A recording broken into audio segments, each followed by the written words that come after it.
welcome to Crime and Court. My name is Heather, and this is another update in the Delphi case.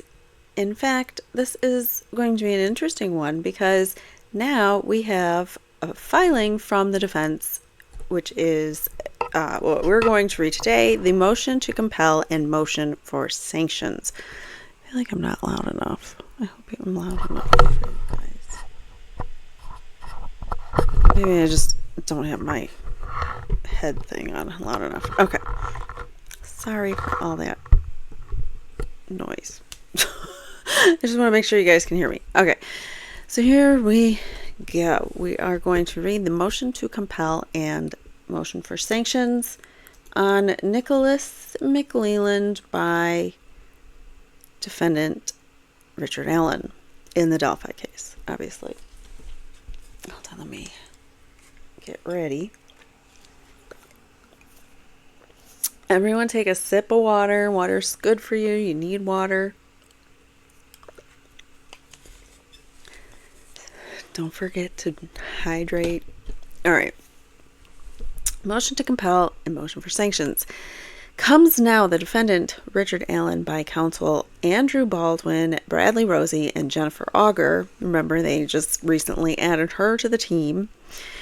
And for his motion to compel, states as follows. Introduction. Number 1. This filing just came out yesterday, the 23rd, like in the afternoon, late afternoon. So this is, I'm not even sure how this is going to go because this is the first time I'm hearing it, reading it. Let's go. All right. So number 1, on October 28th, 2022, the state of Indiana, by its prosecuting attorney, Nicholas McLeland, charged Richard Allen with 2 counts of unaliving.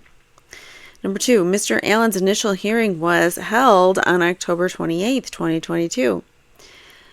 3, on November 14th, 2022, attorneys Bradley Rosie and Andrew Baldwin entered their appearances in this matter on behalf of Mr. Allen. Pursuant to Rule 2.5 of the Indiana Rules of Criminal Procedure, the state must disclose and furnish all relevant items and information under Section B2 to the defense within 30 days of the initial hearing, an appearance by defense counsel, or an appearance by pro se defendant, whichever is later. Indiana R. Crim P, whatever, 2.5, however you say it, but B2 states that the state must disclose the following information within its possession or control. So under the Indiana Criminal Rules of Procedures, or whatever, however you say that, Indiana Rules of Criminal Procedure, this is what, by law, Nick McLeland is supposed to turn over into if they have it within their possession or control, they need to give it to the defense. So A, the names and last known addresses of persons whom the state intends to call as witnesses and their relevant written or recorded statements. B, any written, oral, or recorded statements made by the accused or by a co-defendant, regardless of whether charged or joined, and a list of witnesses to the making and acknowledgement of such statements. D, so we skip C. D, any reports or statements of experts made in conjunction with the case, including results of physical or mental examinations and of scientific tests, experiments, or comparisons. E, any books, papers, documents, photographs, or tangible objects that the prosecuting attorney intends to use in the hearing or trial.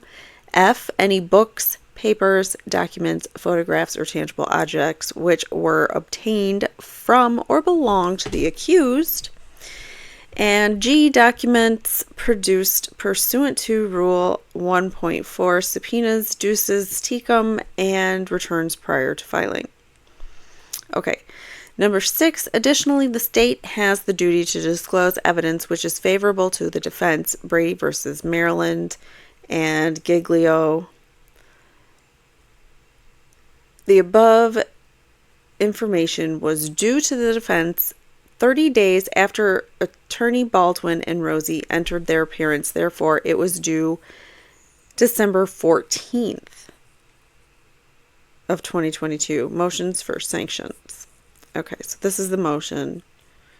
So all of that information that we just read, all of those things that the state is required to turn over, there are items within those categories, at least one in each category, that represents the fact that trying to center my screen a little bit better. So they're trying to represent each one of those has at least one item in those categories that they didn't get turned over and they're still waiting for, or they were turned over late. So it was due to the defense 30 days after Attorney Baldwin and Rosie entered their appearance. So that was by December 14th. So here is why you should sanction Nick McLeland. Let's look at the general facts.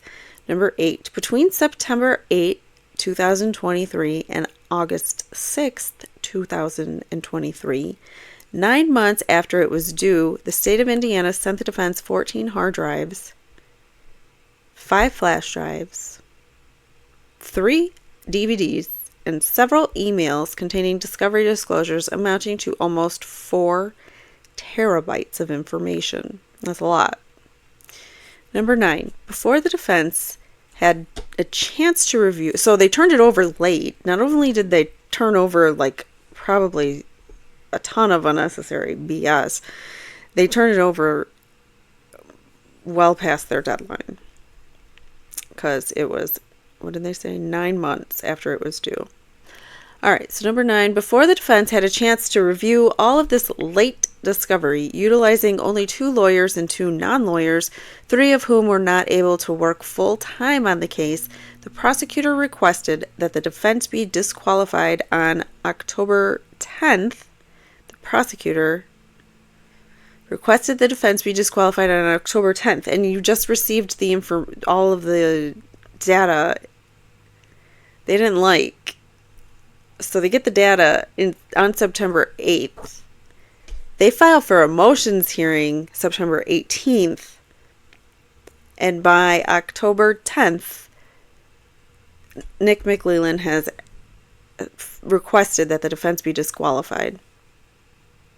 It's crazy.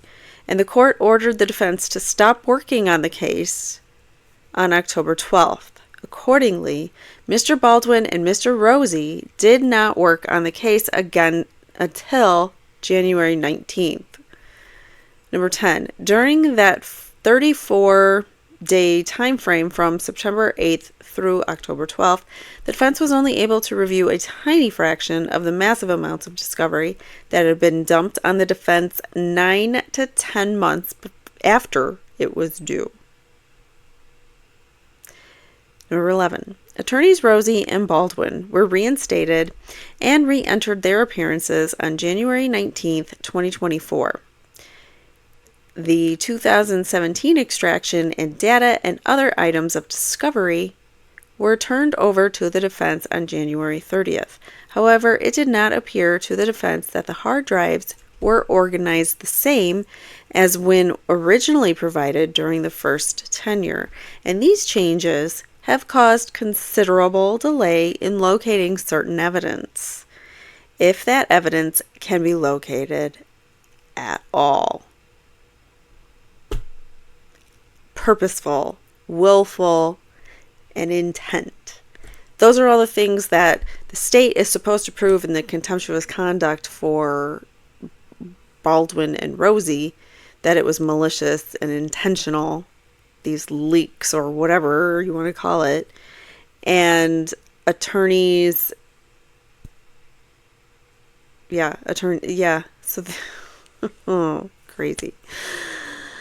All right, so they sent it all over in a different format, different way it was organized, and basically I think that's intentional to make them have to start all over again. And it worked.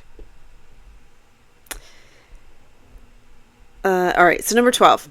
I had to make sure I read the whole thing. All right, so number 12. Additionally, it appears to the defense that the state of Indiana has belatedly disclosed tens of thousands of documents spread through many hard drives. For example, the state of Indiana first turned over the hard drive labeled FBI Case 7C IP 2134732 to the defense on October 31st, 2023, after Rosie and Baldwin were off the case. And the state of Indiana turned over the hard drive labeled Orion to the defense on December 7th, 2023, after Rosie and Baldwin were off the case. I'm seeing a pattern. After Rosie and Baldwin were reinstated, the state of Indiana turned over those 2 hard drives to Rosie and Baldwin on January 30th, 2024. While the defense should have had those hard drives on or before December 14th, 2022. A loud truck out there or something. All right, so the defense did not receive those hard drives until January 30th, 2023. So they should have received them back in the December 14th, 2022 deadline when they first appeared on the record for when attorneys Baldwin and Rosie first appeared on the record for Richard Allen, which was their deadline to get all of this information was the 14th. They still didn't get it on another September 8th dump. This is crazy. All right, so anyways, labeled that. After Rosie and Baldwin were reinstated, the state of Indiana turned over those 2 hard drives to Rosie and Baldwin on the 30th. And the defense should have had those hard drives on or before the 14th of December, 2022. The defense did not receive those hard drives until January 30th, 2023, after they got reinstated reinstated by the Supreme Court of Indiana. Number 13, most of the items found on the hard drives detailed above are not labeled in any descriptive fashion, and many, if not most, of the items consisting of documents, photographs, and video have zero context as to what the significance of the documents, video, photographs are. Many of the items are not accompanied by a report or even notes that explain the reasons such items are included in discovery. For example, one video shows a man that appears to be unalived on a bed being turned over by what appear to be police. There is no context provided as to why that video is included in this massive amount of discovery, or what this video has to do with the unalivings of Libby and Abby. I'm sure they just did the initials because they're minors, but we all know who they're talking about. That is just one example of thousands of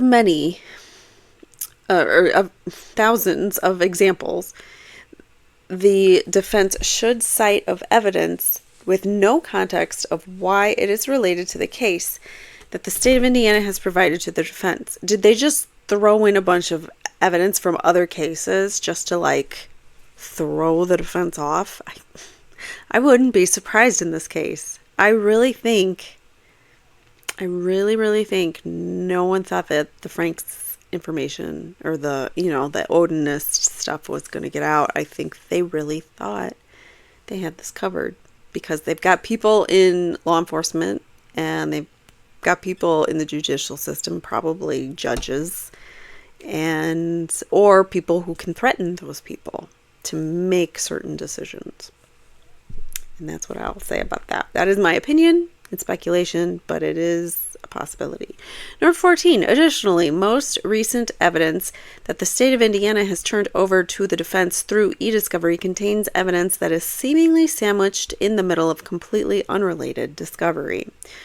So they're just throwing in BS discovery from possibly other cases even, just to make the defense go through it all and to be just racking their heads, trying to figure out what's what. This makes me angry. I mean, all of the shows I do make me angry because it's all about corruption. So, yeah. Or abuse of power or whatever. All right, so, for example, the state produced one e-discovery response received on March 15th, 2024, which included a document labeled Second Half of Delphi 3 SUPs, consisting of 341 pages of documents. Most of the contents in this document are reports from Westville Correctional Unit.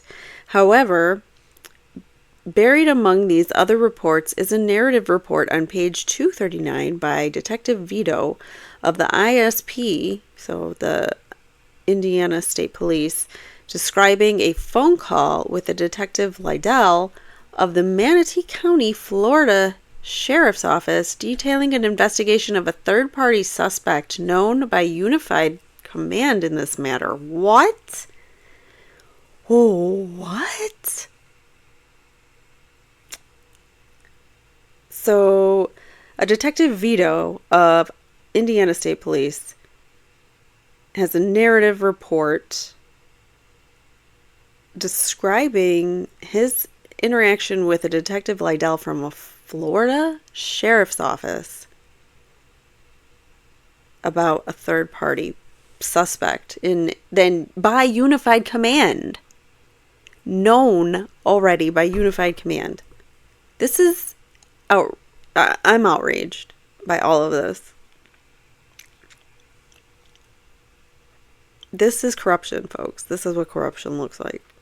All right, so Detective Liddell told Detective Vito that the Manatee County Sheriff's Office sent a tech to obtain a pair of suspects' jeans that appear to have BLOOD on them, and that Manatee County Sheriffs would send the items to the Lafayette, Indiana State Police Post. Additionally, Detective Liddell sent an email to Detective Vito with the report and the statement affidavit. Detective Vito noted that both documents were attached to the report. Neither the Manatee County, Florida report nor statement affidavit were attached to the document, go figure, that the state of Indiana provided to the defense. They didn't get those items. The defense has not located any follow-up discovery detailing whether the state of Indiana even attempted to test the blood on those pants for DNA and does not know if such a report exists, and if it does, whether it may be found sandwiched in between other discovery. This is just another example of the discovery issues plaguing the defense. This document would not have been found but for someone taking the time to go through the discovery one page at a time. What do you guys say about that? It's crazy. All right, number 15. Furthermore, the state of Indiana has sent repeated piecemeal discovery, forcing the defense to engage in a time-consuming process of reviewing and attempting to search multiple hard drives, flash drives, and e-discovery for particular documents the defense believes exist but cannot locate. The state of Indiana has drowned the defense in late discovery disclosures, which materially harms the defense team in preparing for trial in a meaningful and cohesive way. Well, that's for sure, I think. I think it's intentional. All right, LG's cell phone. So Liberty German's cell phone data here. Number 16, on February 15th, 2017, Lieutenant Brian Bunner of the Cyber Crimes Unit of the Indiana State Police conducted an extraction of data from LG's cell phone using a program called Cellbrite. Said information was downloaded via Cellbrite and several reports were generated therefrom. Number 17. When the defense was unable to locate in discovery the data from LG's phone, it sent an email to Prosecutor McLeland on June 17, 2023, requesting a copy of the data from LG's phone as it had not yet been provided to the defense. 18. Wow, clearly, I mean, it just keeps going. Clearly, the state of Indiana possessed the 2017 Cellbrite extraction and data on the date that they filed charges against Mr. Allen, which was October 28th, 2022, as well as when the defense requested the data from LG's phone in its June 17th, 2023 email.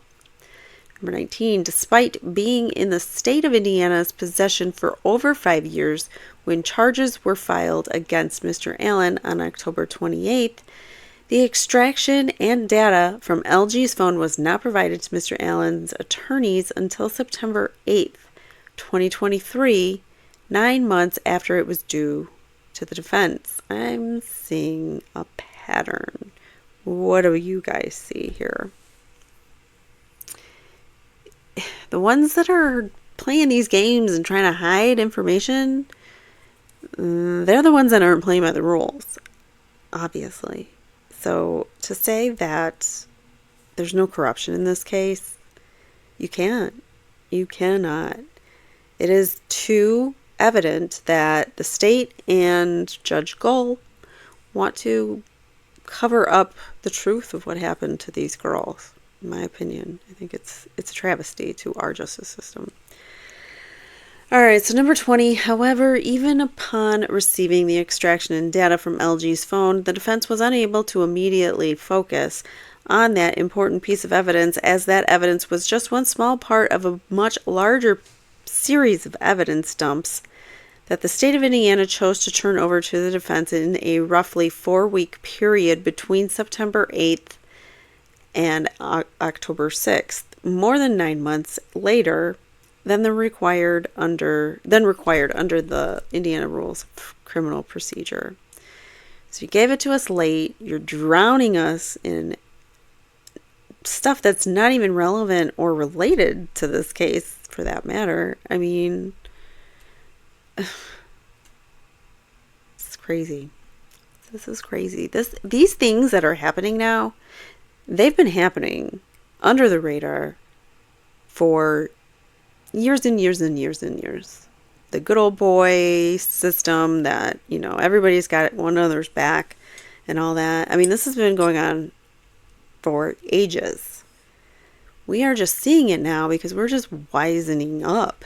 We're just, lightening up we're becoming enlightened to the fact that these things are happening and that they are possible. So many people just want to blindly trust the police, blindly trust our justice system, but you cannot and you should not blindly trust anything. You should always go into everything with a grain of salt. Take everything with a grain of salt. Do your research, do your homework, figure out what's what. Don't just take some person on the media, their take on something. It's unbelievable, like the things that are going on in the Karen Reid case and how, like, I'm watching all the hearings, I'm seeing what's taking place, and then the media takes like one little thing and then spins it around, and that's what the whole trial or hearing was about, when it's like, no, you're missing the entire point. Exactly. Like, you're just not getting it. And so this is why you should not don't take my word for it either. Do your research. Don't take anybody's word for anything. Anyways, sorry. Got a little bit on a rant there. All right, so where were we? Purported suspect. All right, so 21. Included in the 2017 Cellbrite extraction of LG's phone was a video purportedly taken on February 13th, 2017 at 2:13 p.m. containing images of Abby Williams. I'll just say her name because we know who they are. Abby Williams and a purported suspect. So there is a video of Abby and a suspect from Libby's phone. The state of Indiana failed to produce this extraction to the defense until September 8, 2023, 9 months later than discovery rules mandated. But they had it. They had it in their discovery, so why? I hate when prosecution plays games like this. Number 22. Additionally, In 2019, Indiana State Police, perhaps with outside assistance, conducted additional extractions of LG's phone utilizing different software programs. So not just the Cellbrite, we're going to try a couple different distractions and see what we get. These newer extractions have been discussed by Indiana State Police officers in depositions, but has not been located in any discovery provided by the prosecutor in any usable fashion. The defense has requested the state of Indiana to provide the locations of these newer extractions. Additionally, a certain extraction software program called Axiom has been provided to the defense. The defense has been unable to open said extraction, but apparently needs some type of special license program in order to open the extraction. The defense believes that the state of Indiana has not provided the special program. So if you're going to make this thing required by a special program, you better give me that special program so that I don't have to do anything but hit play. Because that's outrageous. We're going to send you something that we know you're not going to be able to access. Again, these newer extractions have been discussed by state police, but has not been located in any of the discovery the defense has requested. Provide it. Okay. So the defense has been unable to open the extraction, wants the extraction. You have not provided the extraction. All right, 23. Or the software, I mean. Number 23, as part of a reasonable investigation, the defense would have wanted the opportunity to compare the 2017 extraction to the 2019 extraction to see what differences might exist and the reasons for those differences, and would have further wanted to exercise that opportunity on or before December 14th, 2022, when the state of Indiana was required to turn over all extractions of LG's phone so that the defense had as much time as possible to analyze LG's phone extractions. Because remember, they were supposed to go to trial in January. So for them to be giving out why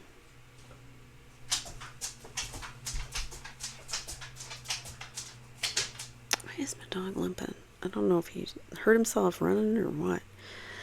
Alright, so anyway, sorry. What was I going to say? I totally lost my train of thought.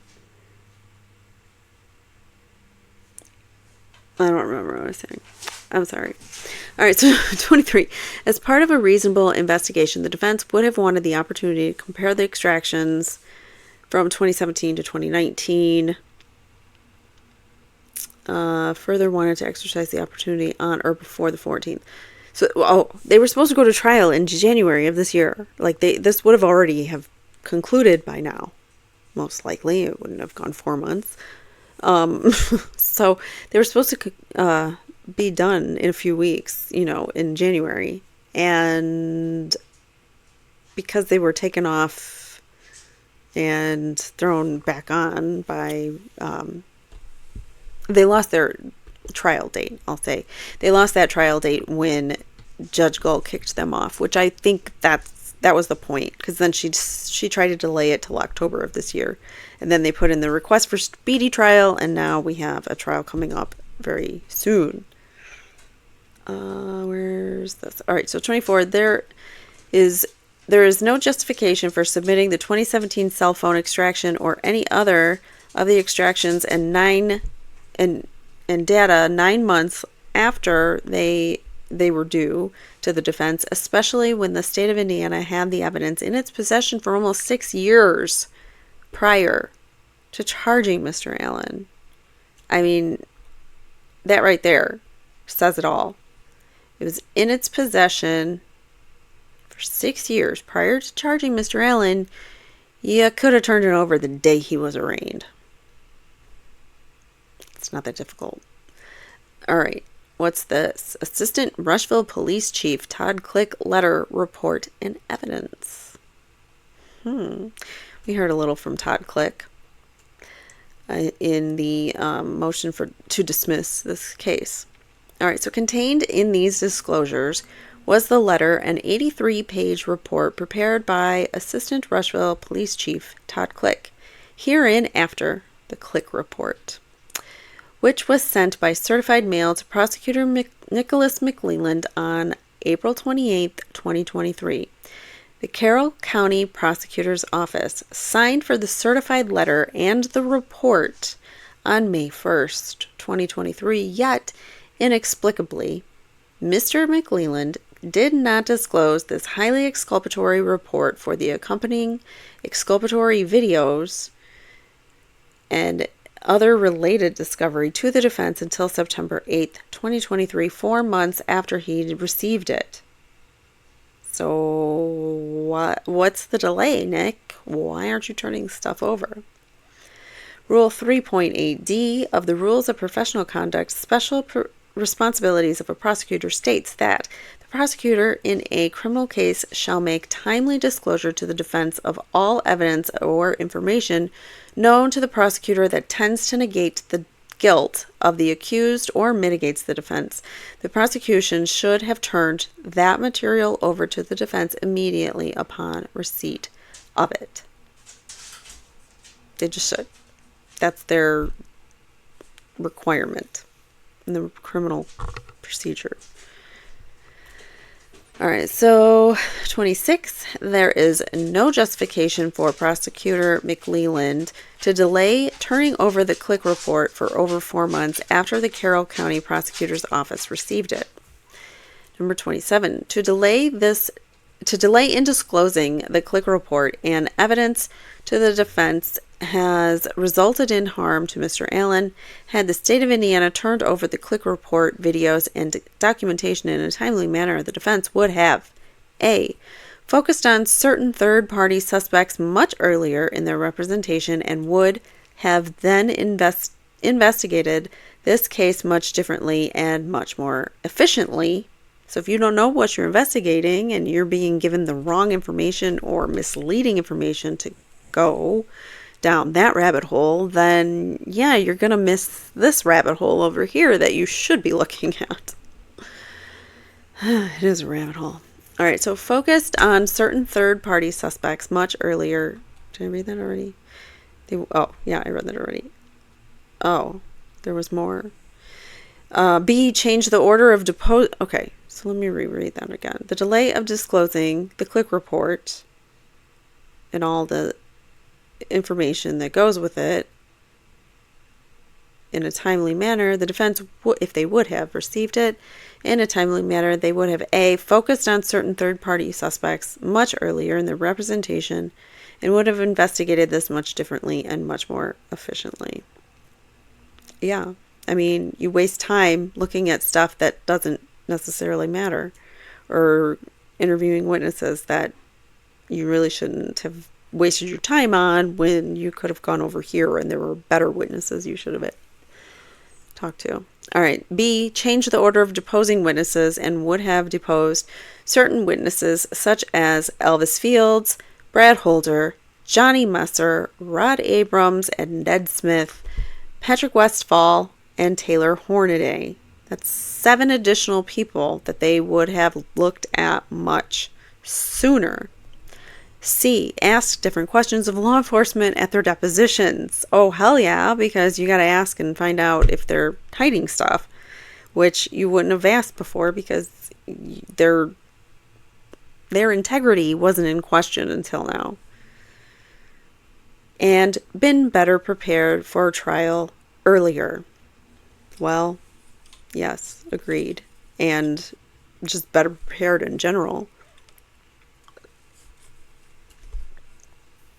All right, so terms of Mr. Allen's imprisonment and early trial considerations. 28. The fact that Richard Allen remains trapped in solitary confinement in the Secured Housing Unit, or SHU, of both Westville Correctional Facility and Wabash Valley Correctional Facility, while on pretrial detention, has caused a physical and mental deterioration of Mr. Allen, causing defense counsel to seek a speedy trial rather than risk their client facing further mental and physical deterioration. Number 29, the fact that the state of Indiana has violated rules of discovery through very late disclosure of large volumes of evidence, including evidence that supports the theories of innocence, has put the defense in a precarious position where it could have, one, kept the October 2024 trial date and then spent the next 6 to 8 months reviewing late evidence that the state of Indiana had in its possession at the risk of continued deterioration of their clients' physical and mental well-being, or two, seek a speedy trial and hope that they can put the case together in spite of the significant discovery violations perpetrated by the state that have put the defense at least 9 to 10 months behind where it should have been had the state of Indiana followed the rules. That's a great argument. It's one, we forego the speedy trial and try to get it,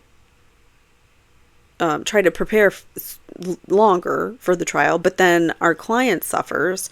Or two, we do a speedy trial to get our client out, hopefully sooner.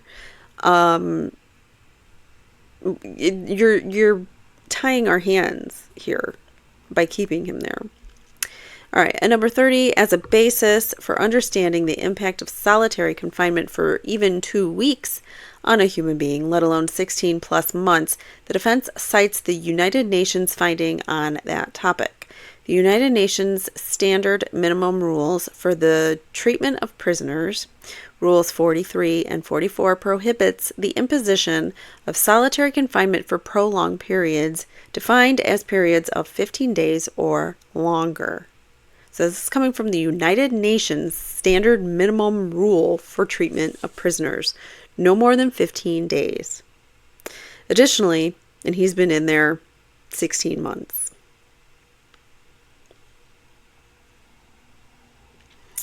It's awful.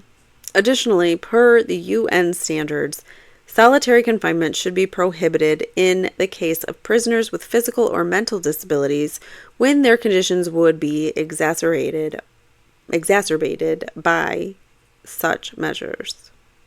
I feel like I said that wrong. Exacerbated.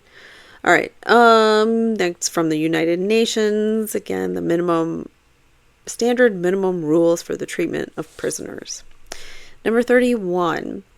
The decision to seek a speedy trial was not hastily made, but only decided after factoring in that Richard Allen has been languishing in solitary confinement for well over a year, approximately 536 days, or 521 days longer than allowed by the United Nations, which equates to more than 20 times the standards set out by the United Nations, and continues to suffer both mentally and physically.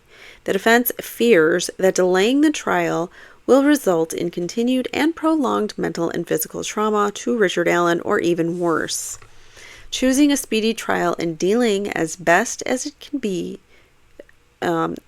with the fallout from the state of Indiana's late discovery disclosures was, and still is, a better option than risking Richard Allen's well-being by prolonging the trial date to October. Yikes, this is a great document. I like the layout. I like how it's organized. All right, 32. Request for sanctions. As a sanction for the belated disclosure of the report drafted by Assistant Rushville Police Chief Todd Click, the defense requests that the jury be instructed that Assistant Chief Click's report contains evidence tending to prove the innocence of Mr. Allen, and that the prosecution failed to turn over that evidence to the defense in a timely manner. Further, the defense requests that the state of Indiana be excluded from rebutting any information presented by the defense and contained in Assistant Chief Click's report and accompanying videotaped statements. As a last sanction for the delayed discovery of the Click information, the defense requests that it be able to play the late discovered video evidence of any witness it chooses to the jury without objection to the state of Indiana, foundationally or otherwise. Well, that's interesting.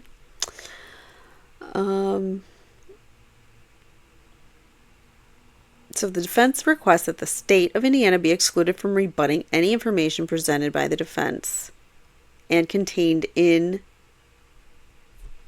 the click report and accompanying videotapes. I think that's a good solution. That's their sanction. Because of that, we get to play it. Number 33, Indiana Trial Rule 37.2b states that if a party fails to obey an order to provide or permit discovery, the court in which the action is pending may make such orders in regard to the failure as are just, including prohibiting it from introducing designate matters in evidence. Including prohibiting it from introducing designate matters in evidence. Why is that worded so strangely? I don't know. All right, so number 34.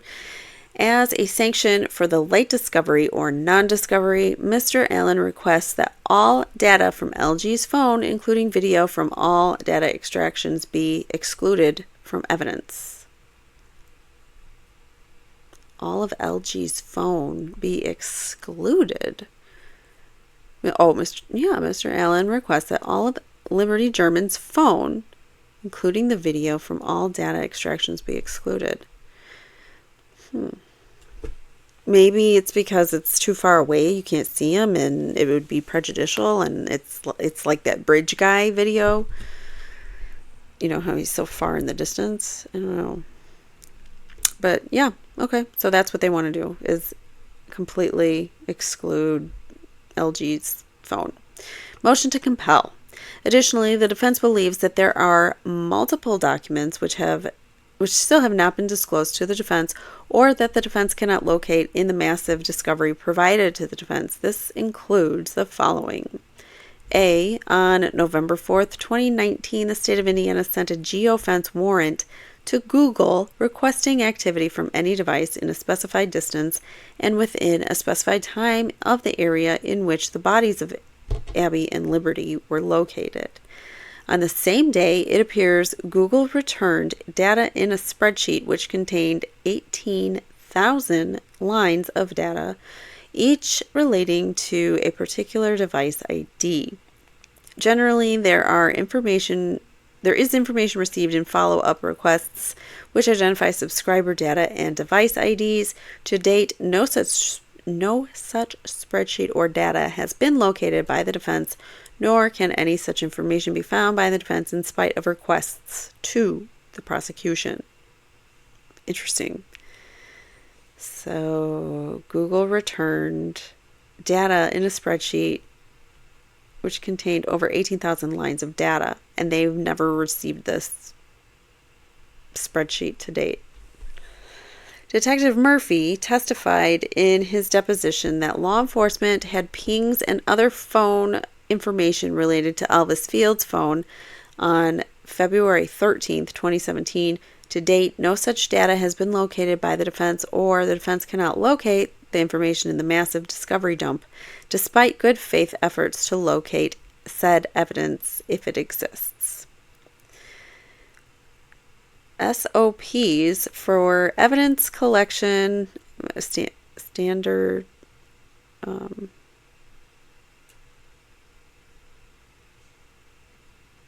right? SOP is like your standards of practice or whatever. It's SOPs for evidence collection and retention for Indiana State Police, Carroll County Sheriff's Department, and Delphi Police Department. So they don't have the procedures like how do you normally respond to evidence collection and retention? Like, how do you normally do that? That's what they're asking for, is like their standard rules of practices that they follow. To date, either no such document has been provided to the defense, cannot locate that information in spite of requesting said information from the state of Indiana. Chain of custody documents related to the bullet purportedly found near the bodies of Libby and Liberty and Abby. To date, Aberdeen, I like that. All right, to date, no such data has been located by the defense, or the defense cannot locate that information in spite of requesting said information from the state of Indiana. Chain of custody documents related to the sticks, branches, and bark found on the scene. To date, no such data has been located by the defense, or the defense cannot locate the information in spite of requesting that information. So any kind of chain of custody about the sticks, the branches, the debris that was used in the staging process of the bodies, where is it? Did it even get collected? What happened to it? Were they tested? Were there fingerprints? Was it anything? Nothing. They probably didn't test it at all. That's my assumption. The defense possesses photographs of the bullet purportedly found in the ground near the bodies of Libby and Abby, and photographs of the bullet at the crime lab. The defense has no other photographs or video of the bullet from any other time. In the event there are additional photographs or videos, the defense requests they be immediately produced. To date, no such photographs have been provided to the defense, or the defense cannot locate said photographs in spite of requesting the state of Indiana to point out where said photographs are located in the discovery. If no such photographs exist, then the defense would request that the prosecution affirmatively state no such photographs exist. Wow. All right, so prior to October 19th, 2023, the state of Indiana previously provided the defense a number of PowerPoint presentations in which were titled executive briefs or summaries, which appear to be presentations providing information to law enforcement during briefings, including a PowerPoint presentation connecting Elvis Fields to Delphi. To date, since getting back on the case, no such data has been located. So they've seen these things before in the past, this PowerPoint presentation of Elvis Fields made by them. But they didn't give it over in the second data. Once they were reinstated as Allen's attorneys, the data dump that they received initially did not have the same thing. Like, they're missing this particular thing, the PowerPoint presentation pointing Elvis Fields to Delphi. They want that back, I would imagine. All right, so also, according to certain law enforcement officers involved in the investigation who have been deposed, members of the FBI Behavioral Analysis Unit were present and engaged in the investigation of this crime. References have been made to BAU reports. However, the defense has not been able to locate any reports from the BAU agents or any other law enforcement concerning assessments of the crime scene regarding Odinism, Nordic culture or paganism, Germanic culture, runes, magic, cult activity, or heathenism. To date, no such data has been located by the defense or can't be located in the giant data dump. The defense was not able to locate any reports from the BAU agents or any other enforcement concerning assessments of the crime scene regarding Odinism. We put out the Odinist theory, and now you guys redacted all the Odinist stuff from the discovery that you're supposed to give us, and you're not supposed to do that. I think that's a good reason for a sanction.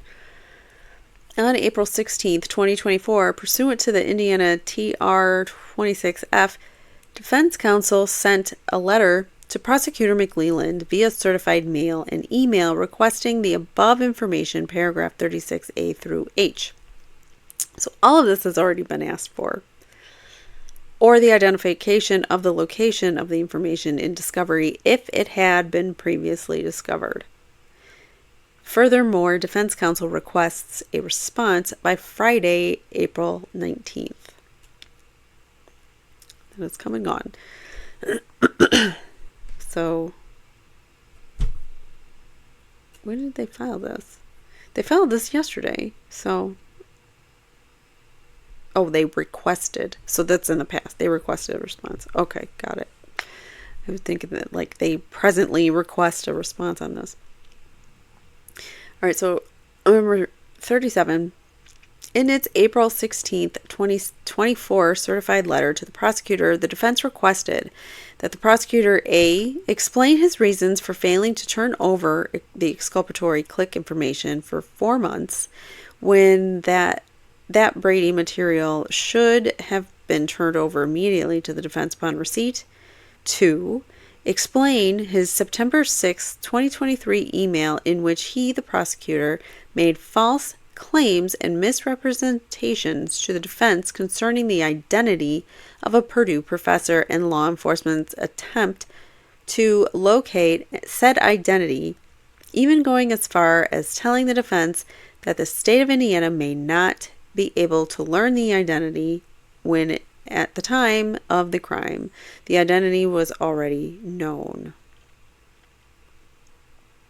Number 3. Explain the reasons for dumping 14 hard drives, 5 flash drives, 3 DVDs, and certain e-discovery 9 months later than required until under statute whatever, and therefore putting the defense at a distinct disadvantage, especially while dealing with the client's mental and physical health issues, which propelled their request for a speedy trial.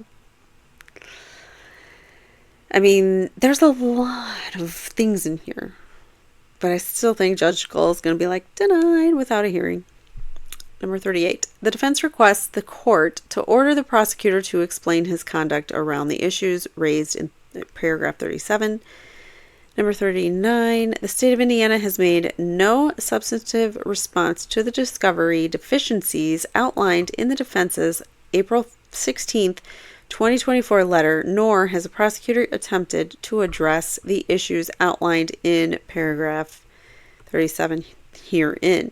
40. Additionally, in early April, the defense requested the prosecution to provide Brady Giglio material. So the defense requested the prosecution, the state, to hand over anything that would be exculpatory in nature, anything at all, if it exists, concerning certain law enforcement officials, both state and federal. The defense provided a deadline of April 15th, 2024 for said Brady Giglio material, then extended the deadline to April 19th. To date, the prosecution has failed to provide any Brady Giglio material, nor has the state of Indiana indicated that no such material exists. The defense believes that at least one key member of law enforcement has Brady Giglio material that the state of Indiana has still failed to turn over to the defense. At least one key member. I'm going to say Liggett, maybe Hallman. I don't know, Hallman, but one key member in particular, at least. Wherefore, the defendant, Richard Allen, by counsel, respectfully requests the following: A, that the above documents be produced to counsel for the defendant by 5 p.m. Friday, April 25th, 2024. B, the state of Indiana be ordered to turn over Brady Giglio material to the defense by 5 p.m. Friday, April 25th, so that's tomorrow. So they're asking for the state to turn over everything Brady Giglio by tomorrow. And all the above documents that they've listed as well. So the state of Indiana be sanctioned for its discovery violations in the following way.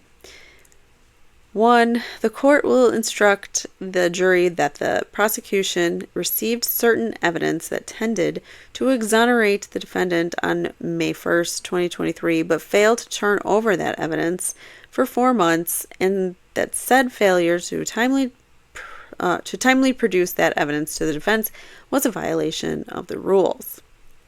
2. Permit the defense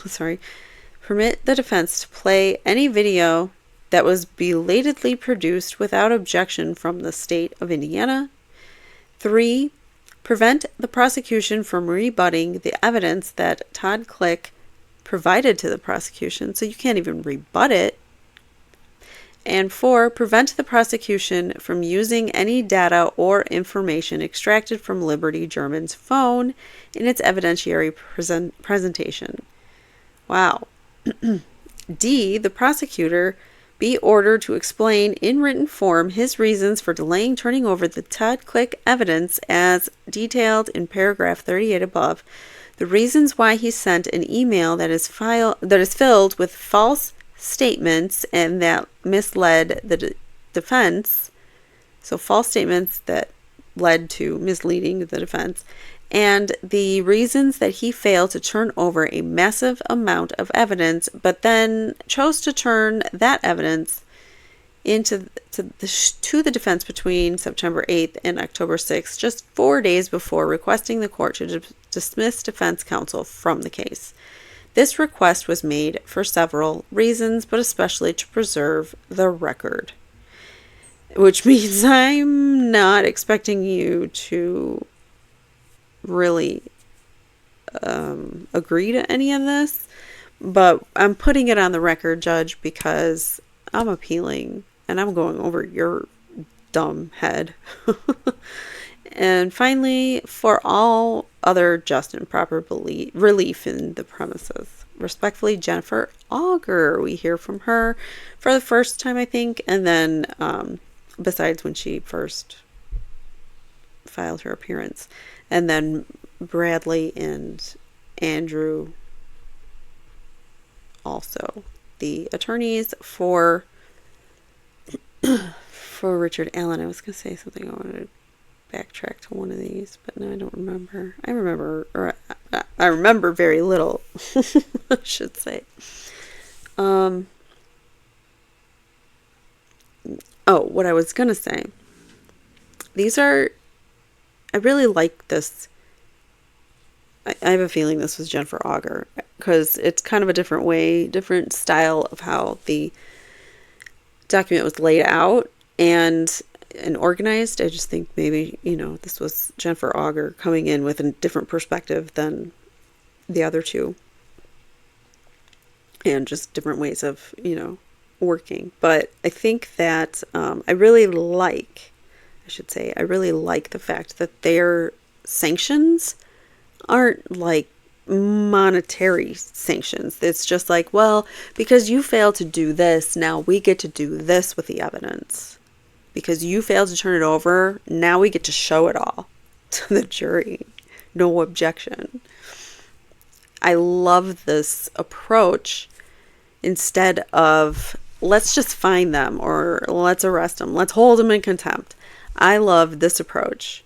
Instead, there's a solution to it, not just the solution is the punishment, which I love. It's great. And I think, more court documents should be like that, where the solution is the punishment. It's not monetary sanctions on all the lawyers or people involved or, contempt of court or whatever.